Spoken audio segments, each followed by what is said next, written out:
تو آج ہم ایک بہت ہی دلچسپ موضوع پر بات کر رہے ہیں۔ قرآن میں اصحاب کہف یعنی گفا والے ساتھیوں کی کہانی، اور اس کے ذریعے وقت کے تصور کو سمجھنے کی کوشش کریں گے۔ ہاں، مطلب یہ کہانی سوچنے پر مجبور کرتی ہے کہ وقت کیا ہے؟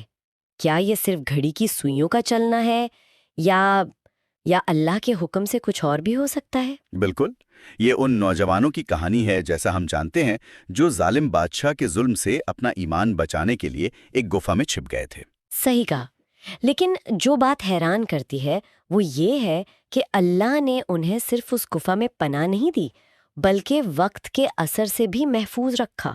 وقت کے اثر سے محفوظ مطلب قرآن بتاتا ہے، سورہ کہف میں ہے کہ وہ اپنی گفا میں 300 سال رہے اور اس میں 9 سال اور زیادہ۔ 309 سال؟ ہاں، لیکن جب وہ جاگے تو انہیں ایسا لگا جیسے بس ایک دن گزرا ہو یا شاید اس سے بھی کم۔ ایک دن یا اس سے بھی کم؟ جبکہ گزرے تھے 300 سال سے زیادہ؟ یہ کیسے ہو سکتا ہے؟ دماغ چکرا جاتا ہے سوچ کر۔ یہیں پر بات دلچسپ ہو جاتی ہے۔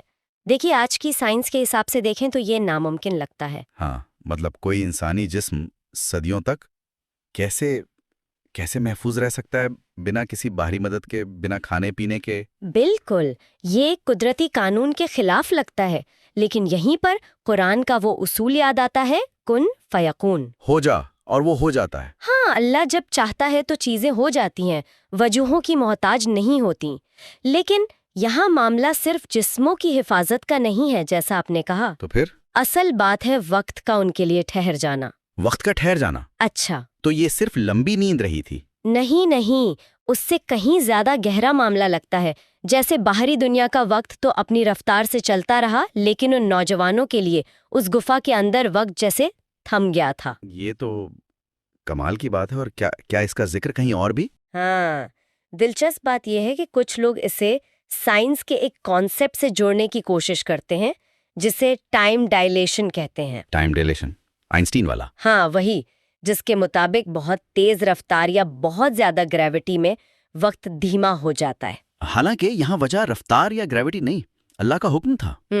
اور دیکھیے، قرآن میں ایک اور جگہ سورہ حج میں ذکر ہے کہ اللہ کے نزدیک ایک دن تمہارے حساب کے 1000 سال جیسا ہو سکتا ہے۔ اچھا، تو یہ دکھاتا ہے کہ وقت کوئی ایک سیدھی ایک جیسی چلنے والی چیز نہیں ہے، یہ اللہ کی مرضی پر ہے۔ تو مطلب اصحاب کہف نے کوئی ٹائم ٹریول نہیں کیا تھا؟ ان کے لیے وقت رکا ہوا تھا۔ ایسا ہی لگتا ہے۔ باہری دنیا آگے بڑھ گئی لیکن وہ اسی لمحے میں محفوظ رہے۔ یہ تو واقعی حیران کرنے والا ہے۔ تو پھر اس کہانی کا اصل مقصد کیا ہے؟ صرف یہ چمتکار بتانا؟ نہیں، میرے خیال میں زور اس بات پر ہے کہ یہ صرف وقت کا کرشمہ نہیں بلکہ ایمان کی قوت کا بھی بیان ہے۔ ایمان کی قوت؟ ہاں، ان نوجوانوں کا اللہ پر جو پکا یقین تھا، جو بھروسہ تھا، اسی کے انعام میں اللہ نے انہیں ظاہری اور باطنی دونوں طرح کی دنیا کے نظام سے نکال کر اپنی خاص پناہ دی۔ صحیح کہا۔ اور قرآن تو ہمیں دعوت دیتا ہے بار بار کہ اللہ کی نشانیوں پر غور کریں، آسمان اور زمین کی پیدائش پر اور دوسری چیزوں پر۔ بالکل، سورہ انبیاء میں بھی ذکر ہے۔